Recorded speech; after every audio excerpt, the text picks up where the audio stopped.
নমস্কার। এসডিএমটি গল্প পাঠের আসরের আরও একটি পর্বে আপনাদের সকলকে স্বাগত জানাই। আপনারা জানেন, আমাদের বিগত পর্বে আমরা তেতসুকো কুরোয়ানাগির লেখা তত্ত্বচান এই গল্পটি, যেটি কিনা অনুবাদ করেছেন শ্রীমতী মৌসুমী ভৌমিক, সেটির মূল অংশ পাঠ করা সমাপ্ত করেছি। এবং গত দিনের কথা মতোই আজ আমরা এই গল্পের বইটিতে লেখিকার সংযোজন পুনশ্চ অংশটি সেটি পড়ে শোনাবো। এবং তারপর আরও একটি অধ্যায় আছে যেখানে লেখিকা এবং তার বন্ধুরা তারা সবাই ভবিষ্যতে কি করলো, তাদের গন্তব্য কি হলো, সেই সম্বন্ধেও কিছু কথা লেখা আছে। সেই অধ্যায়টিও আমরা আজকে পড়ে শোনাবো। এই অংশটিতে লেখিকা তার নিজের কথা লিখেছেন, তার হেডমাস্টার মশাইয়ের সম্বন্ধে আমাদের জানিয়েছেন বিশদে, এবং অবশ্যই কোন পরিস্থিতিতে পরবর্তীকালে তিনি এই অসাধারণ বইটি লিখলেন সেটিও জানিয়েছেন। এই বইটি প্রকাশিত হওয়ার পর পাঠক মহলে কিরকম সাড়া পড়ল এবং এই বইটি নিয়ে সারা পৃথিবীতে কেমন উন্মাদনা, সেটিও আমরা জানবো আজকের পর্বটিতে। আমাদের এই গল্পের পর্বগুলি আপনাদের কেমন লাগছে আমাদের মতামত জানাবেন, এবং অবশ্যই আমাদের ভিডিও ভালো লাগলে লাইক করবেন, শেয়ার করবেন। আমাদের চ্যানেলটি সাবস্ক্রাইব করে আমাদের সঙ্গে থাকবেন। নোটিফিকেশন যদি অলে সেট করেন তাহলে আমাদের ভবিষ্যৎ সমস্ত পর্বগুলি, ভিডিওগুলি আপনারা জানতে পারবেন আগে থেকেই। তো আপনাদের থেকে এটুকু সহায়তা আশা করব। এই গল্পটি পাঠ করার সময়, পর্বগুলি চলার সময় আপনাদের থেকে খুব ভালো সাড়া পেয়েছি। অনেকেই ব্যক্তিগতভাবে আমাদের অনেক কথা জানিয়েছেন, তাদের ভালো লাগার কথা, এবং বইটি কতটা ইন্সপায়ারিং তাদেরও মনে হয়েছে সেটি জানিয়েছেন, বলেছেন, আমাদের সাথে সহমত হয়েছেন যে এই বইটি সকলের অন্তত একবার পড়া উচিত। তো বেশি কথা না বলে চলুন শুরু করি আজকের পুনশ্চ অংশটি। অনেক দিন ধরে আমার খুব ইচ্ছে ছিল তোমই নামে আমাদের সেই স্কুল আর তোমইয়ের প্রতিষ্ঠাতা শোসাকু কোবায়াশির কথা লিখব। এই বইয়ের একটি ঘটনাও আমি আমার খেয়াল খুশি মতো বানিয়ে লিখিনি, এ সবই ঘটেছিল। আর ভাগ্য ভালো যে অনেক কথাই আমার মনে থেকে গেছে। এইসব গল্প লেখার ইচ্ছে ছাড়াও আমার একটা দীর্ঘদিনের শপথের প্রতি দায়বদ্ধতা রয়েছে। সেই কোন শিশুকালে একদিন আমি মিস্টার কোবায়াশিকে কথা দিয়েছিলাম বড় হয়ে তোমইতে পড়াবো। সে কথা আমি আগেই বলেছি। সেদিনের সেই প্রতিশ্রুতি আমি রাখতে পারিনি। তার বদলে তাই চেষ্টা করেছি মিস্টার কোবায়াশি কেমন মানুষ ছিলেন, কেমন করে ছোটদের শিক্ষা দিতে চাইতেন তিনি, ছোটদের কি অসম্ভব ভালোবাসতেন তিনি, সেই গল্প যতজনকে পারি শোনাবার। শোসাকু কোবায়াশি মারা যান 1963-তে। আর যদি তিনি বেঁচে থাকতেন তাহলে আমাকে আরো কত কথা বলতে পারতেন। এখন লিখতে গিয়ে বুঝতে পারি কত সব ঘটনা যেগুলোকে আমার নিছক ছেলেবেলার সুখস্মৃতি বলে মনে হয়, তার পিছনে হেডমাস্টার মশাইয়ের কি গভীর চিন্তা কাজ করছিল। ও আচ্ছা, মিস্টার কোবায়াশির মাথায় তাহলে এই ছিল তখন। এখন ভাবি, কিংবা কখনো মনে হয় কি আশ্চর্য, এরকম করে ভাবতেন উনি। যত ভাবি, যত বুঝি, ততই অবাক হয়ে যাই। আমার নিজের কথাই ভাবি, তোমইতে ভর্তি না হলে আমি হয়তো খুব জটিল একটা মানুষ হয়ে থেকে যেতাম। হয়তো সবাই আমাকে বাজে মেয়ে বলেই জানতো। কিন্তু ওই যে মিস্টার কোবায়াশি আমাকে বারবার বলতেন যে তুমি কিন্তু সত্যিই খুব ভালো মেয়ে। এই কথাটা আমাকে গভীরভাবে প্রভাবিত করেছিল। 1945 সালে টোকিওর ওপর যখন ক্রমাগত গোলাবর্ষণ হচ্ছিল, তখনই আগুনে পুড়ে যায় তোমই। মিস্টার কোবায়াশি নিজের অর্থ দিয়ে এই স্কুলটি গড়েছিলেন, ফলে নতুন করে আবার শুরু করাটা সহজ ছিল না। যুদ্ধের পর পুরনো স্কুলের জমিতেই উনি নতুন করে একটা কিন্ডারগার্টেন স্কুল শুরু করেন। একই সঙ্গে উনি কুনিতাচি সঙ্গীত বিদ্যালয়ের একটি শিশু শিক্ষা বিভাগ প্রতিষ্ঠা করতে সাহায্য করেন। সেখানে উনি ইউরিদমিক্সের ক্লাস নেওয়ার সঙ্গে সঙ্গে কুনিতাচি প্রাথমিক বিদ্যালয়টিও স্থাপন করার উদ্যোগ নেন। 69 বছর বয়সে যখন শোসাকু কোবায়াশি মারা যান, তখনও তিনি তার আদর্শ স্কুল নতুন করে শুরু করতে পারেননি। টোকিও শহরের দক্ষিণ পশ্চিম দিকে জিউগায়োকা স্টেশন থেকে 3 মিনিটের হাঁটা পথের দূরত্বে তোমই গাকুয়েন স্কুলটা ছিল। সেখানে এখন একটি বিশাল বাজার, পিকক সুপারমার্কেট নাম, আর কার পার্ক অথবা গাড়ি রাখবার জায়গা দেখতে পাওয়া যায়। সেদিন কেবল স্মৃতির টানে আমি আমার গাড়ি নিয়ে ওই দিকটাতে গিয়েছিলাম। গাড়ি রাখবার জায়গাটাতে একসময় আমাদের রেলগাড়ি ক্লাসরুমগুলো দাঁড়িয়ে থাকতো, তার পাশেই আমাদের খেলার মাঠ ছিল। আমি ধীরে ধীরে এগিয়ে যাচ্ছিলাম। এমন সময় কার পার্কের রক্ষণাবেক্ষণের দায়িত্বে যে লোকটি ছিল সে চেঁচিয়ে উঠল, জায়গা নেই, জায়গা নেই। আমার বলতে ইচ্ছে করছিল, তোমার কাছে আসিনি ভাই, আমি কেবল আমার স্মৃতির কাছে এসেছি, আমার গাড়ি রাখার কোনো প্রয়োজন নেই। কিন্তু সে তো আমার এই কথার মানে বুঝতোই না, তাই আমি এগিয়ে গেলাম। এক গভীর বিষণ্ণতা আমাকে ঘিরে ধরল, আর আমার চোখ থেকে ঝরঝর করে জল ঝরতে লাগলো। আমি জানি গোটা বিশ্বজুড়েই নিশ্চয়ই এমন অনেক মানুষ আছেন যারা শিক্ষা নিয়ে চিন্তা ভাবনা করেন, আদর্শ স্কুল স্থাপনের স্বপ্ন দেখেন। এই স্বপ্ন সফল করা কত কঠিন কাজ আমি জানি। মিস্টার কোবায়াশি দীর্ঘদিন পড়াশুনো করে নিজেকে প্রস্তুত করে তবেই 1937 সালে ওর স্কুল শুরু করেছিলেন। আর 1945-এর মধ্যেই সব শেষ হয়ে গিয়েছিল। এত ছোট্ট ছিল তোমইয়ের জীবন। আমার বিশ্বাস করতে ভালো লাগে যে তোমইতে আমি যে সময়টা গিয়েছিলাম সেটা ছিল মিস্টার কোবায়াশির পূর্ণ বিকাশের সময়। যখন ভাবি যে যুদ্ধ না হলে আরো কত কত ছোট ছেলে মেয়ে ওর ছায়ায় বড় হতে পারত, তখন এই চরম অপচয়ের জন্য আমার খুব আক্ষেপ হয়। এখানে আমি মিস্টার কোবায়াশির শিক্ষা পদ্ধতির একটা বর্ণনা দেবার চেষ্টা করছি। তিনি মনে করতেন যে প্রত্যেক শিশুর মধ্যেই একটা সুন্দর মন থাকে। অনেক সময় বড়দের চাপে পড়ে বা প্রতিকূল পরিবেশের জন্য শিশুরা তাদের সৌন্দর্য প্রকাশ করতে পারে না। শোসাকু কোবায়াশি চাইতেন শিশুদের মনের এই সৌন্দর্যকে বিকশিত হবার সুযোগ করে দিতে, যাতে ওরা পূর্ণ মানুষ হিসেবে নিজেদেরকে গড়ে তুলতে পারে। মিস্টার কোবায়াশি মানুষের সহজাত গুণের বিকাশে বিশ্বাসী ছিলেন। এমনিতে উনি প্রকৃতিকে খুব ভালোবাসতেন। ওর ছোট মেয়ে মিও চান আমাকে বলেছিল যে ওর বাবা নাকি ওকে অনেক দূরে দূরে হাঁটতে নিয়ে যেতেন আর বলতেন, চল গিয়ে প্রকৃতির ছন্দটাকে ধরার চেষ্টা করি। একটা মস্ত গাছের কাছে গিয়ে ওরা গাছের ছন্দটাকে বোঝার চেষ্টা করত। কেমন করে হাওয়ার তালে তালে ডালপালা, সবুজ পাতা সব দোলে আর কাঁপে, গাছের কাণ্ডর সঙ্গে গাছের ডালের সম্পর্ক, ডালের সঙ্গে পাতার, পাতার সঙ্গে হাওয়ার, বেশি হাওয়ায় পাতাগুলো কেমন বেশি তিরতির করে কাঁপে, এইসব কথা বলতেন মিস্টার কোবায়াশি। কোনো কোনো দিন যদি একটুও হাওয়া না থাকতো, তখন ওরা স্তব্ধ গাছের দিকে তাকিয়ে অপেক্ষা করত, কখন সামান্য একটু মৃদু বাতাস পাতার ভিতর দিয়ে খেলে যাবে তার জন্য।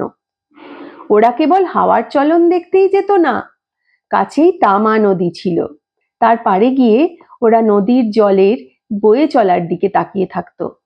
মিওচান আমাকে বলেছিল যে এতে ওরা কখনো ক্লান্তি বোধ করতো না। পাঠক হয়তো ভাবছেন, যুদ্ধের সেই সময়টাতে এমন একটা বেনিয়মের স্কুল কেমন করে হতে পেরেছিল জাপানে? এমন একটা স্কুল যেখানে ছোটরা মুক্ত চিন্তার পরিবেশে বড় হচ্ছিল। আসল কথা হলো, মিস্টার কোবায়াশি একেবারেই প্রচার ভালোবাসতেন না। যুদ্ধের আগেও কখনো তিনি তার স্কুলের ছবি ছাপতে দিতেন না কোথাও। তোমইয়ের বৈশিষ্ট্য সম্পর্কে তিনি কোনো প্রচার চাইতেন না। হয়তো সেজন্যেই জনা 50 ওই স্কুলটা সবার দৃষ্টি এড়িয়ে চলতে পেরেছিল। আরও একটা ব্যাপার ছিল, মিস্টার কোবায়াশিকে একজন প্রসিদ্ধ শিশু শিক্ষাবিদ হিসেবে শিক্ষামন্ত্রক খুবই শ্রদ্ধার চোখে দেখত। প্রতি বছর নভেম্বর মাসের 3 তারিখে আমরা তোমইয়ের সব ছাত্রছাত্রী কুহনবুৎসু মন্দিরের একটা ঘরে মিলিত হই। ছেলেবেলার ওই দিনটাতে আমাদের সেই অসাধারণ স্পোর্টসের উৎসব হতো স্কুলে। তারই স্মৃতিতে আমরা সবাই একজোট হই। আমাদের জীবনে মিস্টার কোবায়াশির এই মস্ত অবদান। এখন আমাদের সবারই তো কত বয়স হয়ে গেছে, কারো 40, কারো 50 ছুঁই ছুঁই। আমাদের ছেলেমেয়েরাই তো কত বড় হয়ে গেল, তবু আজও আমরা একে অন্যকে ডাক নামেই ডাকি। আমাকে কিন্তু সত্যিই আমার প্রথম স্কুল থেকে তাড়িয়ে দেওয়া হয়েছিল। আমার ঠিক মনে নেই স্কুলটার কথা, কিন্তু আমার মা আমাকে রাস্তার বাজনদার আর সেই ডেস্ক খোলা বন্ধের গল্পটা বলেছিলেন। আমি এত দুষ্টু ছিলাম যে আমাকে স্কুল থেকে একেবারে তাড়িয়ে দিতে হয়েছিল।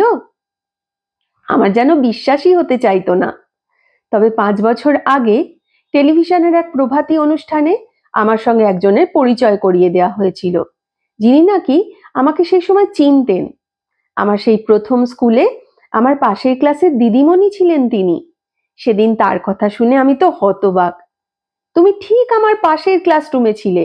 আমি যখনই টিচার্স রুমের দিকে যেতাম তখনই দেখতাম যে তোমাকে কোনো না কোনো দুষ্টুমির জন্য ক্লাসের বাইরে দাঁড় করিয়ে রাখা হয়েছে। আমি পাশ দিয়ে যাওয়ার সময় তুমি আমাকে জিজ্ঞেস করতে, আমি কি দোষ করেছি, আমাকে কেন এখানে দাঁড় করিয়ে রেখেছে। একবার তুমি আমাকে জিজ্ঞেস করেছিলে, তোমার রাস্তার বাজনদারদের ভালো লাগে না। আমি কখনো বুঝতে পারতাম না তোমাকে কি বলবো। তাই পরে যখন আমার অফিস ঘরে যাবার প্রয়োজন হতো, আমি আগে একটু উঁকি মেরে দেখে নিতাম তুমি দাঁড়িয়ে আছো কিনা। যদি থাকতে তাহলে আমি আর যেতাম না। তোমার ক্লাসের দিদিমণি প্রায়ই বলতেন, কে জানে মেয়েটা ওরকম অদ্ভুত কেন। সেই জন্য তুমি যখন টেলিভিশনে অনুষ্ঠান করতে শুরু করলে, অমনি তোমার নামটা দেখেই আমি চিনতে পারলাম। কতদিন আগের কথা দেখো, তবু তোমার সেই ক্লাস 1-এ পড়ার সময়টা আমার স্পষ্ট মনে আছে। আমাকে ক্লাসের বাইরে দাঁড় করিয়ে রাখা হতো, এটা আমার মনে ছিল না, কিন্তু কথাটা শুনে খুব অবাক হলাম। ভালো মানুষ চেহারার ওই মহিলা, মুখের ভাবটা বেশ ছেলে মানুষের মতো, মাথায় সাদা চুল, তিনি কত কষ্ট করে আমার সকালবেলার অনুষ্ঠানে এসেছিলেন, আর এসে আমাকে বুঝিয়ে দিয়ে গিয়েছিলেন যে স্কুল থেকে তাড়িয়ে দেওয়ার ঘটনাটা সত্যিই ঘটেছিল। এখানে আমার মায়ের প্রতি আমি আন্তরিকভাবে কৃতজ্ঞতা জানাতে চাই। মা আমার 20 বছরের জন্মদিনে কথাটা প্রথম বলেছিলেন, ছোটবেলায় তোমাকে কেন স্কুল পাল্টাতে হয়েছিল জানো। আমি না বলাতে মা বেশ সহজভাবে বলেছিলেন, তোমাকে তোমার প্রথম স্কুল থেকে তাড়িয়ে দিয়েছিল। অথচ মা তো সেই সময় বলতেই পারতেন, কি করব তোমাকে নিয়ে আমি, কোথায় যাব, একটা স্কুল থেকে তাড়িয়ে দিয়েছে, আবার যদি তাড়িয়ে দেয়। মা যদি ওভাবে বলতেন তাহলে আমি কতই না জানি ঘাবড়ে যেতাম, আর তমই গাকুয়েনের রেলগাড়ি কামরা আর লতাপাতা গেটের আনন্দটাই উপভোগ করতে পারতাম না। ওরকম একজন মা পাওয়া সত্যিই ভাগ্যের কথা। তখন যুদ্ধ চলছিল বলে তোমাইতে খুব বেশি ছবি তোলা হতো না। যে ক্লাস স্কুল শেষ করে অন্য স্কুলে চলে যাচ্ছিল, হল ঘরের সিঁড়িতে দাঁড় করিয়ে তাদের একটা বিদায়ী ছবি তোলার রীতি ছিল। সেই ছবিগুলো দারুণ হতো।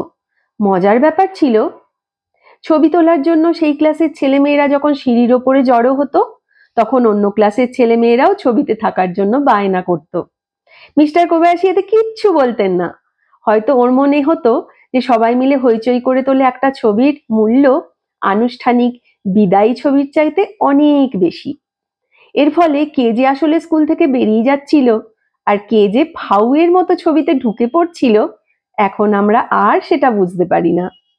এখন দেখলে মনে হয় তমইয়ের মেজাজটা খুব চমৎকারভাবে ধরা আছে ওই ছবিগুলোতে। তোমায় সম্পর্কে আমি আরো অনেক কিছু লিখতে পারতাম, কিন্তু আমি যদি পাঠককে এটুকু বোঝাতে পেরে থাকি যে তত্ত্বচানের মতো একটি মেয়েও তমইয়ের পরিবেশে গিয়ে সবার সঙ্গে মিলেমিশে থাকতে শিখে গিয়েছিল, তাতেই আমি খুশি। আমার খুব মনে হয় যে আজ যদি তমইয়ের মতন কিছু স্কুল থাকতো, তাহলে নিশ্চয়ই এই ভয়ঙ্কর হিংসাত্মক সব ঘটনা, মারপিট, খুনোখুনি আর ছেলে মেয়েদের মাঝপথে স্কুল ছেড়ে দেওয়া, এইসব অনেক কমে যেত। তমইতে স্কুল ছুটির পর আমরা কেউ বাড়ি যেতে চাইতাম না, আর সকালবেলায় স্কুলে পৌঁছানোর জন্য ছটফট করতে থাকতাম। ওরকমই ছিল তমই। যে মানুষটার মধ্যে অমন অফুরন্ত অনুপ্রেরণা ছিল, আর যিনি ওইভাবে স্বপ্নকে বাস্তবায়িত করতে পারতেন, সেই শোসাকু কোবায়াশির জন্ম হয়েছিল 1893 সালের 14ই জুন। টোকিওর উত্তর পশ্চিম প্রান্তে। প্রকৃতি আর সঙ্গীত ছিল তার প্রথম প্রেম। খুব ছোট ছিলেন তখন বাড়ির কাছে নদীর ধারে দাঁড়িয়ে দূরের হারুনা পাহাড়ের দিকে তাকিয়ে থাকতেন শোসাকু কোবায়াশি, আর কল্পনা করতেন যেন বয়ে চলা নদীর জল ওর অর্কেস্ট্রার সব শিল্পী, যাদের বাজনা ওকে কন্ডাক্টরের মতো পরিচালনা করতে হবে। সাধারণ কৃষক পরিবারের ছেলে ছিলেন শোসাকু কোবায়াশি। বাড়িতে 6 ভাই, তিনি সবার ছোট। প্রাথমিক শিক্ষার পর একটি স্কুলে সহকারী শিক্ষক হিসেবে যোগ দেন। ওই অল্প বয়সে ওরকম একটি কাজের যোগ্যতা অর্জন করা অবশ্য সামান্য কথা ছিল না। কিছুদিনের মধ্যেই তিনি টোকিওর একটি প্রাথমিক বিদ্যালয়ে শিক্ষক হিসেবে নিয়োজিত হন। এই সময় তিনি শিক্ষকতা করার সঙ্গে সঙ্গে নিজের সঙ্গীত শিক্ষা নিতে শুরু করেন। এরই ফলশ্রুতিতে তার দীর্ঘদিনের স্বপ্ন বাস্তবে রূপান্তরিত হয়। শোসাকু কোবায়াশি জাপানের প্রসিদ্ধ সঙ্গীত কনজারভেটরি, এখন টোকিও বিশ্ববিদ্যালয়ের চারুকলা এবং সঙ্গীত বিভাগ, সেখানে যোগ দিতে পারেন। সঙ্গীতে স্নাতক হওয়ার পর শোসাকু কোবায়াশি জাপানের বিখ্যাত শিক্ষাবিদ হারুজি নাকামুরার প্রাথমিক স্কুলে সঙ্গীতের শিক্ষক হিসেবে যোগদান করেন। হারুজি নাকামুরা খুব চমৎকার একজন মানুষ ছিলেন। তিনি বিশ্বাস করতেন যে মানুষের জীবনে প্রাথমিক শিক্ষার গুরুত্বই সবচেয়ে বেশি। নাকামুরার স্কুলের প্রতি ক্লাসে খুব অল্প সংখ্যক ছেলে মেয়ে পড়ত এবং পড়াশোনার ক্ষেত্রে শিশুদের অবাধ স্বাধীনতা দেওয়ায় বিশ্বাসী ছিলেন তিনি। এইভাবে পড়ালে শিশুরা আত্মবিশ্বাসের সঙ্গে তাদের নিজস্বতা প্রকাশ করতে পারে বলে তিনি মনে করতেন। এই স্কুলে ছোটদের সকালবেলাটা পড়াশোনা, লেখালেখি সব হয়ে যেত, আর ওদের দুপুরগুলো হেঁটে চলে, গাছের পাতা কুড়িয়ে, ছবি এঁকে, গান গেয়ে হেডমাস্টার মশাই নাকামুরার কাছ থেকে নানান বিষয়ে নানা কথা শুনে কাটত। মিস্টার কোবায়াশির ওপর এই শিক্ষা পদ্ধতি বিস্তর প্রভাব ফেলেছিল, আর তোমই গঠনের সময় সেই প্রভাব প্রকাশ পেয়েছিল। নাকামুরার স্কুলে সঙ্গীত শিক্ষা দেবার সময় শোসাকু কোবায়াশি ছোটদের জন্য একটি ছোট অপেরা বা গীতিনাট্য লিখেছিলেন। এই নাটক দেখে জাপানের বিখ্যাত পুঁজিপতি ইওয়াসাকি এমন মুগ্ধ হয়েছিলেন যে তিনি মিস্টার কোবায়াশিকে ইউরোপে গিয়ে শিক্ষা বিষয়ে আরো পঠন পাঠনের জন্য আর্থিক অনুদান দিতে চান। ইওয়াসাকির পরিবারই মিৎসুবিশি কোম্পানি প্রতিষ্ঠা করেছিল। ইওয়াসাকি নিজে শিল্প সংস্কৃতির বিষয়ে খুব উৎসাহী ছিলেন। তিনি জাপানের বিখ্যাত সঙ্গীত রচয়িতা কোসচাক ইয়ামাদার পৃষ্ঠপোষক ছিলেন। 1922 থেকে 1924 এই 2 বছর মিস্টার কোবায়াশি ইউরোপে কাটান। সেখানে প্যারিসে তিনি এমিল জাকস ডালক্রোসের স্কুলে ইউরিদমিক্স বিষয়টি নিয়ে পড়াশোনা করেন। ফিরে এসে প্রথমে তিনি আরেকজনকে সঙ্গে নিয়ে সেইজো কিন্ডারগার্টেন নামে একটি শিশুদের স্কুল স্থাপনা করেন। মিস্টার কোবায়াশি সমস্ত শিক্ষকদের বলতেন যে শিশুদের কখনো বাঁধা ছকের মধ্যে আটকে দেবার চেষ্টা করতে নেই, ওদের নিজেদের মতন করে বড় হতে দিন, ওদের ইচ্ছেগুলোর ডানা কেটে ফেলবেন না, ওরা আমাদের চেয়ে অনেক বড় বড় স্বপ্ন দেখতে জানে। জাপানে এর আগে কখনো এমন কোনো কিন্ডারগার্টেন স্কুল ছিল না। 1930 সালে শোসাকু কোবায়াশি আর একবার ইউরোপে যান ডালক্রোসের কাছে কাজ শেখার জন্য। তিনি নানা দেশে ঘুরে নানান জিনিস দেখার, বোঝার চেষ্টা করেন। ওর পরিকল্পনা ছিল ফিরে এসে জাপানে নিজস্ব একটি স্কুল প্রতিষ্ঠা করবেন। 1937 সালে তোমই গাকুয়েন প্রতিষ্ঠা করা ছাড়াও শোসাকু কোবায়াশি জাপান ইউরিদমিক্স অ্যাসোসিয়েশন নামে একটি সংস্থা প্রতিষ্ঠা করেন। বেশিরভাগ মানুষই তাকে জাপানে ইউরিদমিক্সের প্রতিষ্ঠাতা হিসেবে মনে রেখেছে। তাছাড়া যুদ্ধের পর কুনিতাচি সঙ্গীত বিদ্যালয়ে তার অবদানও সবার স্মৃতিতে রয়ে গেছে। সরাসরিভাবে তার ছায়ায় বড় হয়েছিলাম আমরা তো মোটে অল্প কজন রয়ে গিয়েছি। তিনি যে তোময়ের মতো আরেকটি স্কুল প্রতিষ্ঠা করার আগেই চলে গেলেন, এটা বড়ই দুঃখের বিষয়।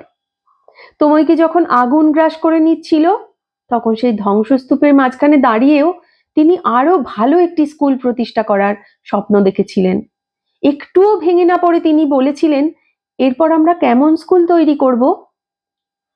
এই বই লিখতে শুরু করার পর আমি জানতে পেরেছিলাম যে আমার প্রতিদিনকার টেলিভিশনের অনুষ্ঠান তেতসুকোর ঘর, তার যিনি প্রযোজক, যার সঙ্গে আমার দীর্ঘদিনের কাজের সম্পর্ক, তিনি নাকি প্রায় 10 বছর ধরে শোসাকু কোবায়াশির ওপর গবেষণা করেছেন। শুনে আমি খুব বিস্মিত হয়েছিলাম। আমার সেই প্রযোজক বন্ধু কাজুহিকো সানোর সঙ্গে কিন্তু কখনো মিস্টার কোবায়াশির দেখা হয়নি। একবার এক মহিলা পিয়ানো বাদকের সঙ্গে পরিচয় হয়েছিল কাজুহিকোর। তার কাছেই তিনি মিস্টার কোবায়াশির গল্প শুনেছিলেন। ছোটদের একটা ইউরিদমিক্সের ক্লাসে মিস্টার কোবায়াশি নাকি সেই মহিলাকে বলেছিলেন, ছোটরা কিন্তু ওইভাবে হাঁটে না। এমন একজন মানুষ, যিনি ছোটরা কেমন করে হাঁটে, চলে, নিঃশ্বাস নেয় সব জানতেন। আমি আশা করে আছি যে কাজুহিকো সানো খুব শিগগিরই ওর বইটি শেষ করতে পারবেন, যাতে শোসাকু কোবায়াশি সম্পর্কে সবাই আরো অনেক কিছু জানতে পারে। 20 বছর আগে কোদানসা প্রকাশনা সংস্থার এক যুবক সম্পাদক আমার একটি লেখা পড়ে আমার সাথে যোগাযোগ করেন। আমি একটি মহিলাদের পত্রিকাতে তোমই সম্পর্কে একটা লেখা লিখেছিলাম। তিনি আমাকে অনেক অনেক লেখার কাগজ দিয়ে গিয়ে বলেছিলেন আরো বড় করে লেখাটা লিখতে। আমি অন্যায়ভাবে সেই কাগজ অন্য কাজে ব্যবহার করে ফেলি। তারপর সেই সম্পাদক একদিন কোদানসার পরিচালক হয়ে গেলেন। তার ইচ্ছে বাস্তবায়িত করার জন্য অতদিন অপেক্ষা করতে হয়েছিল। তবে সেদিনকার সেই সম্পাদক বাতসুহিসা কাতো উৎসাহ না দিলে আর সাহস না জোগালে আমি এই বই লিখতে পারতাম না। আমি তো এর আগে কখনো তেমন কিছু লিখিনি, তাই আমার বেশ ভয় ভয় করছিল।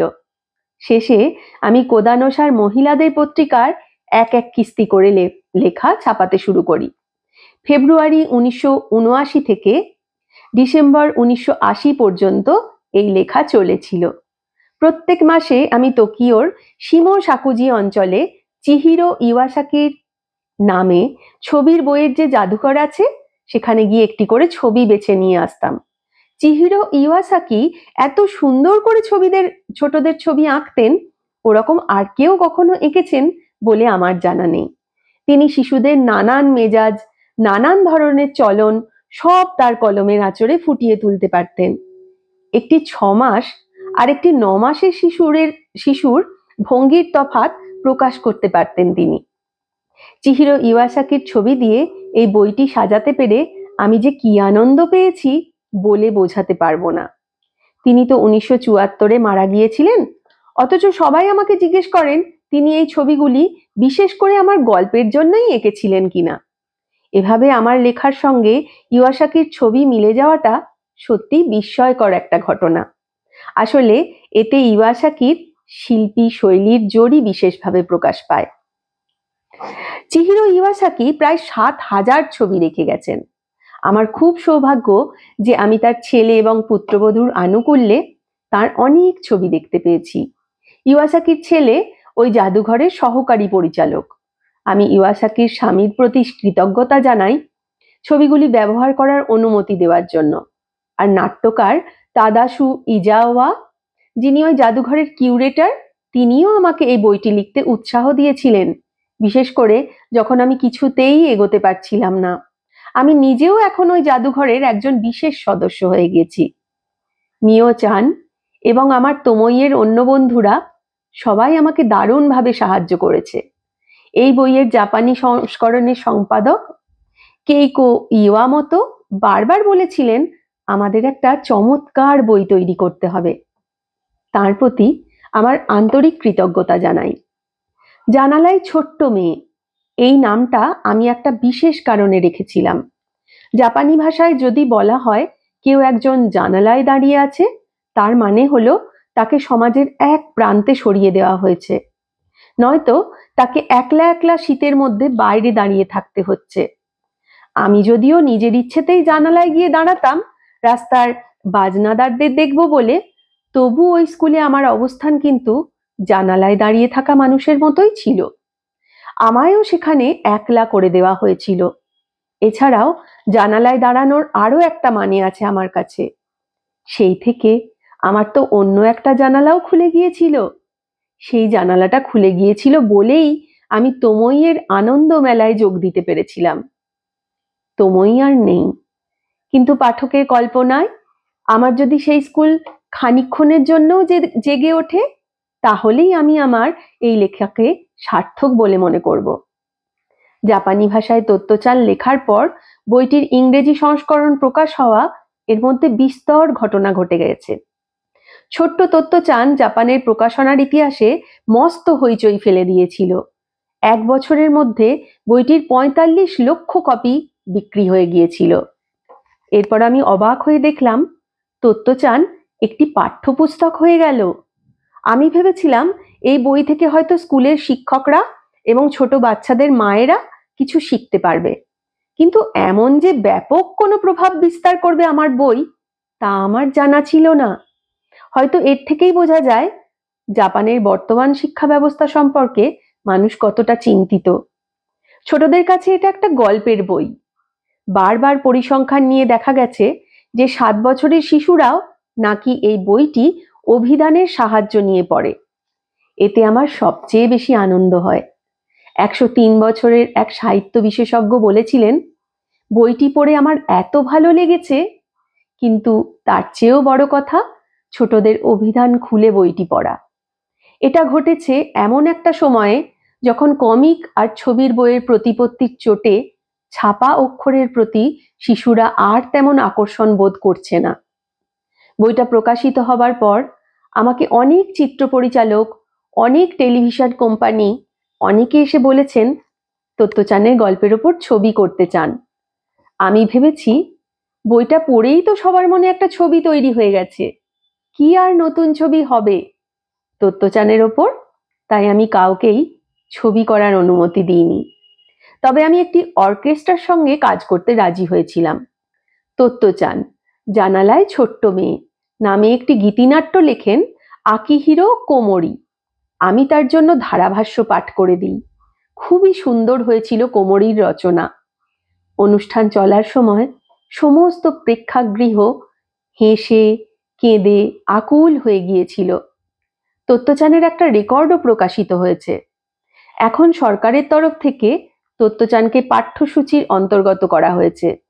শিক্ষামন্ত্রক কৃষিকাজের মাস্টারমশাই অধ্যায়টি 3য় শ্রেণীর জাপানি ভাষা শিক্ষার সূচির অন্তর্গত করেছে। বিচ্ছিরি স্কুল অধ্যায়টি 4র্থ শ্রেণীর এথিক্সের অর্থাৎ আচার আচরণের ক্লাসে পড়ানো হয়ে থাকে।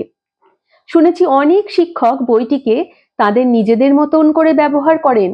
অনেকে নাকি ছবি আঁকার ক্লাসে তত্ত্বচানের কোনো একটা অধ্যায় পড়ে শুনিয়ে ছেলে মেয়েদের বলেন তাদের মনে যে ছবি তৈরি হলো সেটা আঁকতে। আমার অনেক দিনের ইচ্ছে ছিল জাপানে মূক বধিরদের জন্য একটি পেশাদারী নাট্যগোষ্ঠী গড়ে তোলার। তত্ত্বচান থেকে আমি যে রয়্যালটি পেয়েছি সেই টাকা আমার এই কাজে আমি ব্যবহার করতে পেরেছি। তাছাড়া বইটি একাধিক পুরস্কারও পেয়েছে। কিছুদিন আগে আমার সামাজিক ভূমিকার স্বীকৃতি হিসেবে আমাকে আমাদের মহারাজের বসন্তকালীন প্রাসাদে নিমন্ত্রণ করা হয়েছিল। সেখানে নোবেল বিজয়ী রসায়ন বিজ্ঞানী কেনইচি ফুকুইও উপস্থিত ছিলেন। সেখানে মহারাজের সঙ্গে আমার খুব মধুর কিছু আলোচনা হয়। প্রতিবন্ধী বর্ষতে আমার কাজের জন্য প্রধানমন্ত্রী আমাকে সম্মানিত করেছেন। এই সবই আজ সম্ভব হয়েছে আমার ছোট্ট তত্ত্বচানের জন্য। শেষে আমি ডরোথি ব্রিটনের প্রতি আমার আন্তরিক কৃতজ্ঞতা জানাতে চাই। এমন অসাধারণ একজন অনুবাদক আমার বইটি ইংরেজিতে অনুবাদ করেছেন, আমার সৌভাগ্য। তিনি একধারে কবি এবং সঙ্গীত শিল্পী, তাই তার ভাষার সুর ও ছন্দ আমাদেরকে মুগ্ধ করে। আরেকটি কথা, ব্রডওয়ে সঙ্গীত রচয়িতা হ্যারল্ড হোম এবং তার স্ত্রী ফ্লোরেন্সকে আমি আমার ধন্যবাদ জানাতে চাই। আমি যখন সবে একটি মাত্র অধ্যায় লিখে শেষ করেছি, তখন থেকেই ওরা বইটি ইংরেজিতে প্রকাশ করার জন্য আমায় উৎসাহ দিতে শুরু করেন। তেতসুকো কুরোয়ানাগি। আমরা পড়লাম বইটির পুনশ্চ অংশটি। এই অংশটি পড়ার পর লেখিকা সম্পর্কে একটি ধারণা অবশ্যই আমাদের মনের মধ্যে তৈরি হয়ে যায়। পরবর্তী জীবনে তিনি একজন বিখ্যাত টেলিভিশন ব্যক্তিত্ব হয়ে উঠেছিলেন এবং আপনারা শুনলে অবাক হবেন, সবথেকে বেশি দিন ধরে চলা একটি টেলিভিশন সিরিজের তিনি পরিচালনা করতেন, তার উপস্থাপিকা ছিলেন। সেটিও কিন্তু একটি রেকর্ড। এবং তার এই যে গল্পটি তত্ত্বচান, এটি প্রকাশের পর এবং তার আগে কি কি ঘটনা ঘটেছে সেগুলোও সব আমরা জানলাম। নিজেকে সারা জীবন খুব বড় বড় কাজে ব্যাপৃত রেখেছেন তেতসুকো কুরওয়ানাগি, এবং তার এই বই থেকে প্রাপ্ত রয়্যালটির টাকাও তিনি কিভাবে মানুষের ভালোর জন্য ব্যয় করেছেন তাও আমরা দেখলাম। ইউনিসেফেরও একজন অ্যাম্বাসেডর ছিলেন তিনি, এবং আপনাদের জেনে ভালো লাগবে যে তিনি এখনো জীবিত, তার 92 বছর বয়স।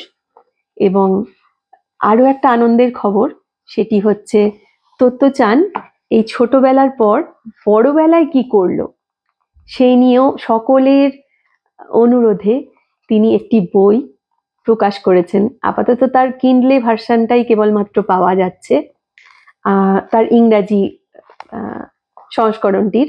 তো আমরা আশা করব খুব শিগগির তারও এরকম প্রিন্টেড একটি প্রকাশিত সংস্করণ আমরা দেখতে পাবো, তার আশায় আমরা থাকবো।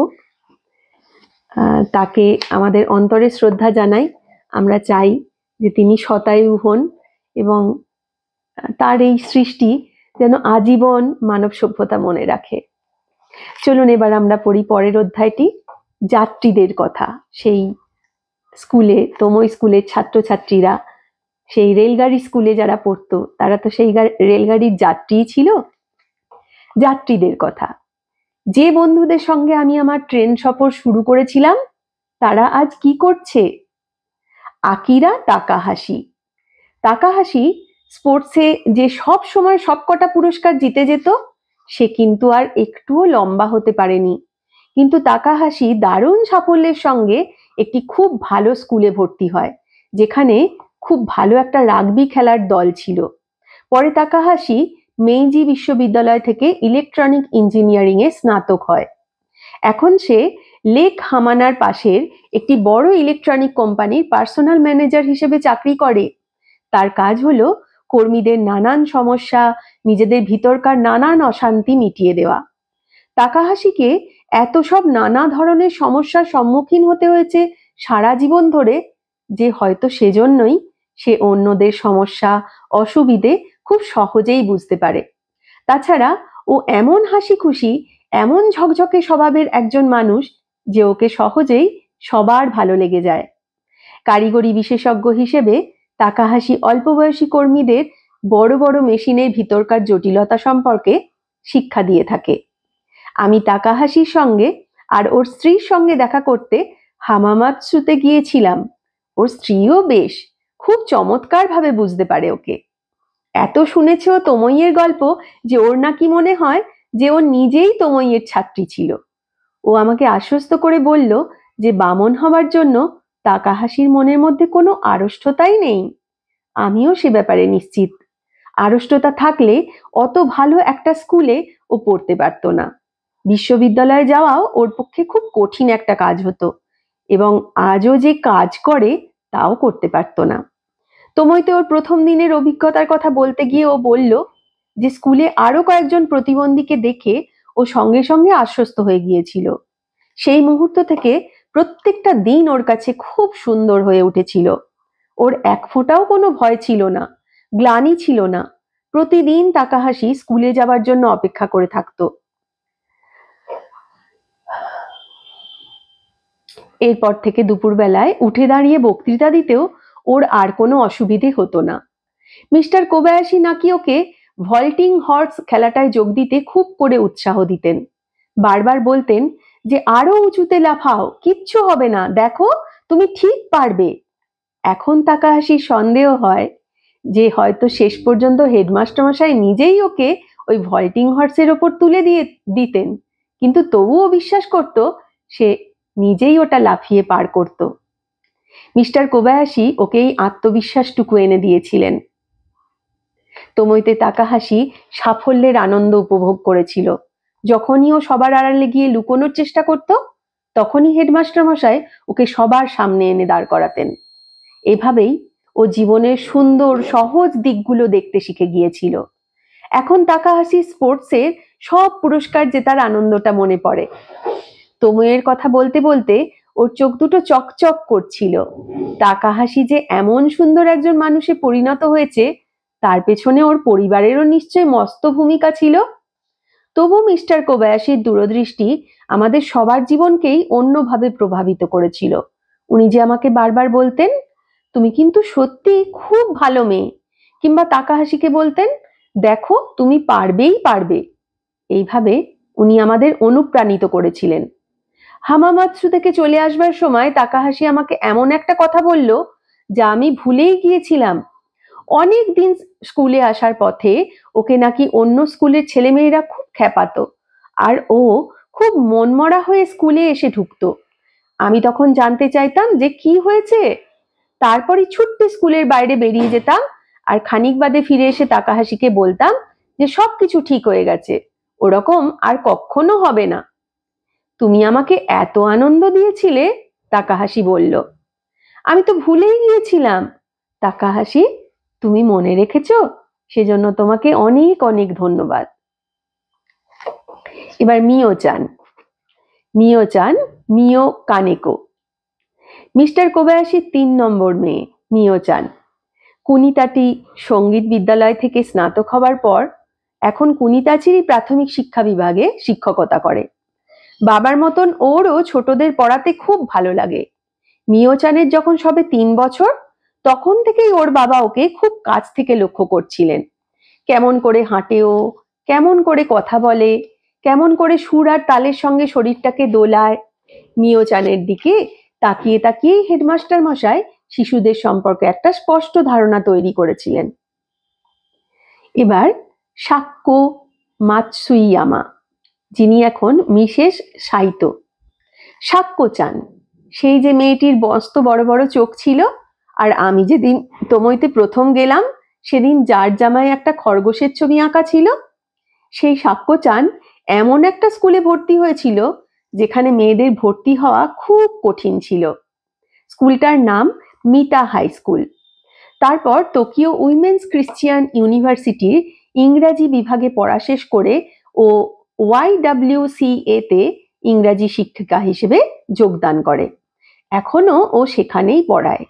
তোমইয়ের অভিজ্ঞতা এখনো কাজে লাগে সাক্কো চানের, বিশেষ করে গ্রীষ্মকালে যখন ওরা ক্যাম্প করতে যায়।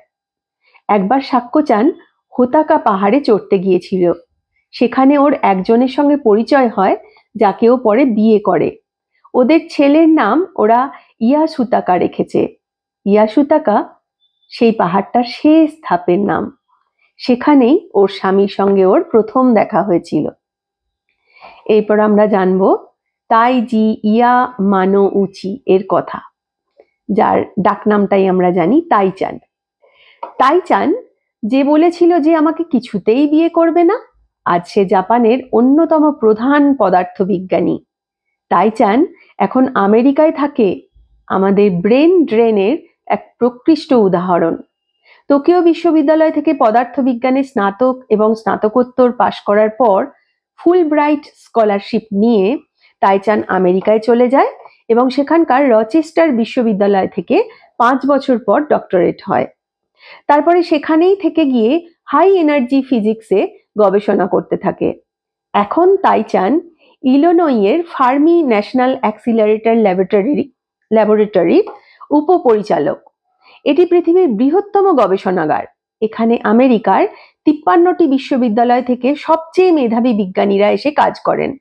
মোট 145 জন বিজ্ঞানী এবং 1400 জন অন্যান্য যন্ত্র কারিগর মিলে এই গবেষণাগারটি চালান। ফলে বোঝাই যাচ্ছে তাইচান ঠিক কতখানি মেধাবী। 5 বছর আগে এখানকার বিজ্ঞানীরা 500 বিলিয়ন ইলেকট্রন ভোল্টের একটি হাই এনার্জি রশ্মি আবিষ্কার করে পৃথিবীর বিজ্ঞানী মহলের দৃষ্টি আকর্ষণ করেছিলেন।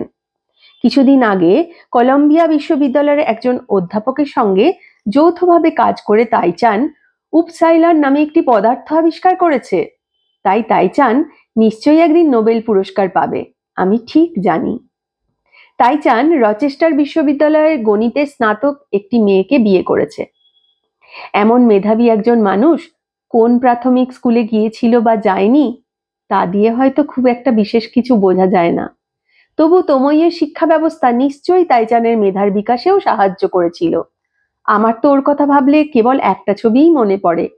তাইচান ক্লাসরুমে বার্নারটা জ্বালিয়ে টেস্ট টিউবে কি সব কাজ করে চলেছে, অথবা দুর্বোধ্য সব বিজ্ঞানের বইয়ের ভিতরে ডুবে বসে আছে।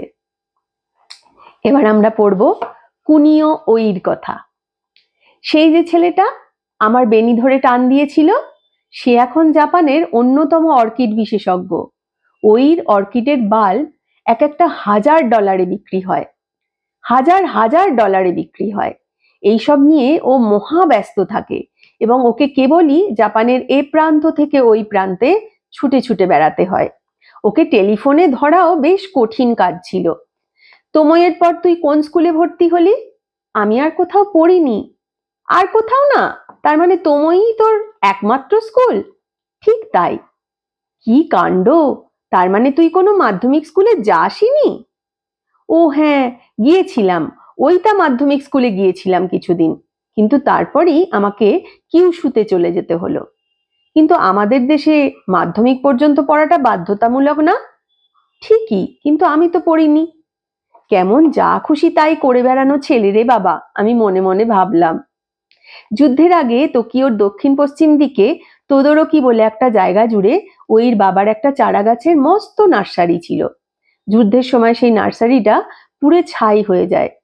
সেদিন আমাদের বাকি কথোপকথনের মধ্যে দিয়ে ওইর নিরুদ্বিগ্ন চরিত্রটি প্রকাশ পেয়েছিল। ও আলোচনার বিষয়টা পাল্টে ফেলল। সবচেয়ে সুগন্ধি ফুল কি বলতো? আমার কিন্তু মনে হয় চাইনিজ স্প্রিং অর্কিডটাই হলো সবচেয়ে সুগন্ধি। কোনো পারফিউমই কিন্তু তার ধারে কাছে আসতে পারে না। অনেক দাম, কিছু কিছুর দাম বেশি, কিছু কিছুর কম। কেমন দেখতে? তেমন কোনো বাহার নেই, বেশ সাধারণ। সেটাই ওই গাছটার সৌন্দর্য। একটুও পাল্টায়নি ওই। সেই তোমইতে যেমন ছিল তেমনই রয়ে গেছে। ওর কথা বলার সহজ ভঙ্গি শুনে আমি ভাবছিলাম, ও যে মাধ্যমিক স্কুলেও যেতে পারেনি তা নিয়ে ওর কোনোই মাথা ব্যথা নেই। দিব্যি যা ভালো লাগে তাই করছে। আর নিজের ওপর কি দারুণ আস্থা! আমি মুগ্ধ হয়ে গেলাম। এবার আমরা পড়ব কাজুও আমাদেরার কথা। আমাদেরা পশু পাখি এত ভালোবাসতো যে ভেবেছিল বড় হয়ে পশু চিকিৎসক হবে আর ওর নিজস্ব একটা খামার হবে। বেচারার বাবা হঠাৎ করে মারা যান আর ওকে নিহন বিশ্ববিদ্যালয়ের school of veterinary medicine and animal হাজব্যান্ড্রির পড়া ছেড়ে দিয়ে কেইও হাসপাতালে একটা চাকরি নিতে হয়। আমাদের এখন central hospital of the self defence ফোর্সে দায়িত্বপূর্ণ একটি পদে চাকরি করে। এবার পড়ি আইকো সাইশোর কথা। সে এখন মিসেস তানাকা। আইকো সাইশো তোমইতে এসেছিল আইওয়ামা গায়ুকেনের প্রাথমিক স্কুল থেকে। ওর দাদুর ভাই ছিলেন নৌসেনাপতি তোগো। আমার সব সময় আইকোকে খুব শান্ত মনে হতো, একদম ভদ্রমহিলা সুলভ। হয়তো কিছুদিন আগেই ওর বাবা মারা গিয়েছিলেন বলে ও তখন অত চুপচাপ হয়ে থাকতো। তাইকোর বাবা 3rd গার্ড রেজিমেন্টের একজন মেজর ছিলেন। তিনি মাঞ্চুরিয়ার যুদ্ধে মারা গিয়েছিলেন। কামাকুড়া গার্লস হাই স্কুল থেকে পাশ করার পর আইকো একজন আর্কিটেক্টকে বিয়ে করে। এখন ওর 2 ছেলেই বড় হয়ে গিয়েছে, তারা দুজনেই ব্যবসা করছে এবং আইকো এখন ওর অবসর সময় কবিতা লিখে কাটায়। তোর সেই মাসি যিনি মেইজি রাজদরবারের কবি ছিলেন, তাকে অনুসরণ করেছিস? দূর, কি যে বলিস! আইকো লাজুক ভাবে হাসলো। তুই তো তোমইতে যেমন ছিলি তেমনই লাজুক রয়ে গিয়েছিস, তেমনই নম্র ভদ্র। এই কথার উত্তরে আইকো বলল, জানিস আমি না এখনো একই রকম শক্তপোক্ত দেখতে আছি, যেমন ছিলাম বেঙ্কেই সাজার সময়। আইকোর উষ্ণ কণ্ঠস্বর শুনতে শুনতে আমি ভাবছিলাম, ওর বাড়ির ভিতরটা নিশ্চয়ই ওই রকমই উষ্ণ, ভালোবাসায় ভরা। এবার দেখি কেইকো আওকি সে কি করলো। সে এখন মিসেস কুয়াবারা। সেই যে কেইকো চান, যার মুরগিগুলো উঠতে পারতো, সে এখন কেইও বিশ্ববিদ্যালয়ের প্রাথমিক স্কুলের একজন শিক্ষকের স্ত্রী। কেইকোর মেয়েরও বিয়ে হয়ে গিয়েছে। এবার ইয়োইচি মিগিতা। মিগিতা যে কেবল অন্ত্যেষ্টির পিঠে গল্প শোনাতো সকলকে, সে পরে উদ্ভিদবিদ্যায় স্নাতক হয়। কিন্তু ওর তো সবসময় ছবি আঁকতে ভালো লাগতো, তাই ও মুসাশিনো চারুকলা বিদ্যালয়ে গিয়ে নতুন করে পড়াশোনা করে চারুকলায় স্নাতক হয়। এখন ওর নিজস্ব একটা গ্রাফিক ডিজাইনের কোম্পানি আছে। এরপর আমরা পড়ব তমইয়ের সেই দারোয়ান রিও চানের কথা, যে কিনা যুদ্ধে যাচ্ছিল, তার কথা দেখি। রিও চান তমইয়ের সেই দারোয়ানজি, যাকে যুদ্ধে চলে যেতে হয়েছিল, সে ভালো মতন সুস্থ শরীরে বাড়ি ফিরে এসেছিল। প্রত্যেক বছর নভেম্বর মাসের 3 তারিখে রিও চান ঠিক এসে হাজির হয় তমইয়ের মিলন উৎসবে। এইখানেই শেষ হচ্ছে তত্ত্বচান বইয়ের সম্পূর্ণ অংশ।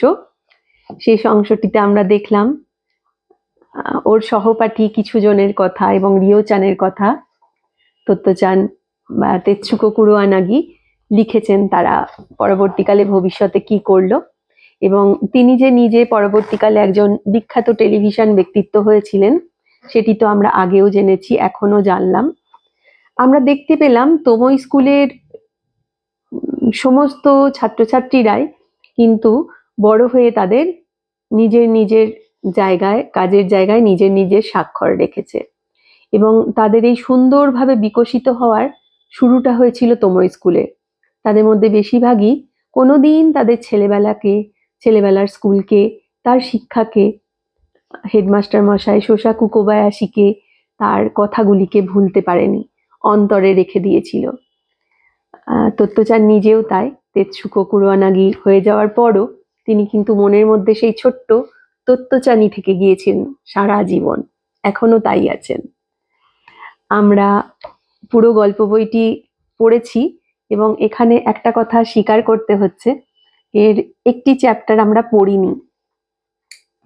জাপান একটি আলাদা দেশ, আমাদের ভারতবর্ষ একটি আলাদা দেশ, প্রাচ্যের দেশ বলে অনেক বিষয়ে অনেক কিছু মিল থাকা সত্ত্বেও কিছু কিছু জায়গায় সংস্কৃতিগত একটা মূলগত তফাৎ থেকেই যায়। এমন কিছু কথা, এমন কিছু সংস্কৃতি, এমন কিছু অভ্যাস যেটা হয়তো ভারতীয় হিসেবে আমাদের ঠিক খুব একটা সুখকর বলে মনে হবে না। সেই অংশটি একটি চ্যাপ্টার আমি সযত্নে এড়িয়ে গিয়েছি, এবং বইটির মধ্যেও যে শব্দগুলি ছোটদের কানে একটু বেমানান লাগবে বলে আমার মনে হয়, সেই শব্দগুলো এড়িয়ে গিয়ে আমি অন্য শব্দ ব্যবহার করেছি। এই দুটি বিষয় ছাড়া বাকি সমস্ত বইটি আমি যেমন বইটিতে আছে তেমনই আপনাদের পড়ে শোনালাম। এবং কিছু মানুষ আমাদের বলছেন যে পুরো গল্প বইটি যদি একসাথে পড়া যায়, মানে একই দিনে, তো আমরাও চিন্তা ভাবনা করছি যদি কোনো সরাসরি সম্প্রচার অনুষ্ঠানে, লাইভ অনুষ্ঠানে এই সম্পূর্ণ বইটি একই সাথে পড়া যায়, সেরকম যদি ব্যবস্থা করতে পারি আমরা অবশ্যই আপনাদেরকে জানাবো। পরিশেষে শেষ করার আগে একটি কথাই বলবো, তেতসুকো কুরোয়ানাগি সম্বন্ধে আপনারাও জানুন। এখন আমাদের জানার নানা রকমের মাধ্যম আছে, আমরা জানতে পারি বিভিন্নভাবে। তো তার সম্বন্ধে জানুন, বইটির সম্বন্ধে জানুন, এবং বইটি নিজেরা সংগ্রহ করে কোনো লাইব্রেরি থেকে হোক বা ব্যক্তিগতভাবে হোক, বা সামনে বইমেলা আসছে, বইমেলাতেও কিনতে পারেন, তো কিনে এই বইটি অবশ্যই নিজেরা একবার পড়ুন। তার সমকক্ষ কোনো পাঠই হতে পারবে না। যদি এই বইটি নিয়ে আপনি নিজে হাতে ধরে পড়েন নিজের অবসর সময় মতো, সেই যে সুখস্মৃতি আপনার হবে, সেই যে অভিজ্ঞতা আপনি লাভ করবেন, সেটি কিন্তু কোনো পাঠে হবে না। যাদের পক্ষে সেটা সম্ভব হচ্ছে না, বা যারা চান আমাদের এই গল্প পাঠের পর্বগুলি শুনতে, তারা অবশ্যই শুনবেন এবং জানাবেন আপনাদের কেমন লাগলো। পরের পর্ব থেকে আমরা শুরু করব নতুন একটি গল্প, এবং তার পাঠও আরম্ভ হবে।